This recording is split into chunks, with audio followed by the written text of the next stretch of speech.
ఓం నమస్తే. ఆత్మీయులకు దేవదేవుని ఆశీస్సులు. మనకి ఈ దేశంలో ప్రధానమైన మతాలుగా హిందూ మతాన్ని, క్రైస్తవ మతాన్ని, ఇస్లాం మతాన్ని చెప్పుకోవచ్చు.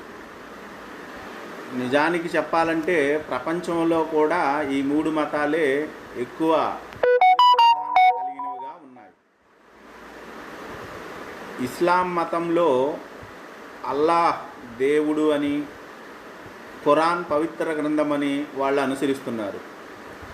క్రైస్తవ మతంలో బైబిల్ గ్రంథమును అనుసరిస్తూ యెహోవా, యేసు ప్రభు ఈ ఇద్దరు దేవుళ్లను ప్రధాన ఇద్దరు ఒకటే అన్న భావనతో వాళ్ళు అనుసరిస్తూ ఉన్నారు. ఇక భారతదేశంలో అనుసరిస్తూ ఉన్న హిందూ మతం లేదా సనాతన ధర్మం అని చెప్పుకునే ఈ విధానంలో పవిత్ర గ్రంథాలు అనేకంగా ఉన్నాయి, దేవీ దేవతలు కూడా అనేకంగా ఉన్నారు.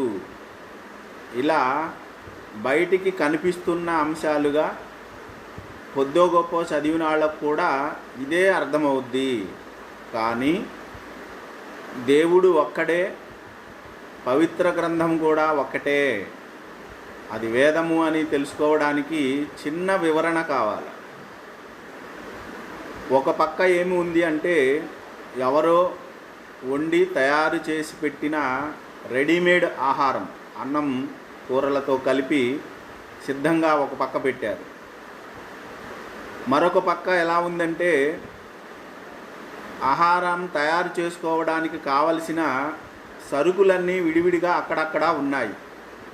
బియ్యము, కట్టెలు, పొయ్యి, పాత్రలు, పప్పులు, నూనె, ఉప్పు, కారం, మరి కూరగాయలు కానీ రకరకాలుగా ఇవన్నీ వేరు వేరు చోట్ల అక్కడక్కడ ఉన్నాయి. మనం ఏం చేయాలి అంటే వేరువేరుగా అక్కడక్కడ లభిస్తున్న ఈ ఆహారపు పదార్థాలన్నింటినీ కలుపుకొని చక్కగా కడిగి శుభ్రం చేసుకొని ఆహారాన్ని వండుకొని భుజించాలా. ఈ రెండు రకాల అంశాలలో తయారు చేసి సిద్ధంగా ఉన్నదాన్ని స్వీకరించడమా, మనం సొంతగా తయారు చేసుకొని దానిని తృప్తిగా భుజించడమా అనే ఈ రెండు తేడాలే ఇతర మతాలకు, భారతీయ సమాజంలో ఉన్న సనాతన ధర్మానికి ఉన్న తేడా. గ్రంథాలన్నింటినీ శోధించి సత్యాన్ని తెలుసుకోవడంలో ఉన్న తృప్తి శాశ్వతంగా ఉంటుంది. ఎవరో చెప్పింది వినేది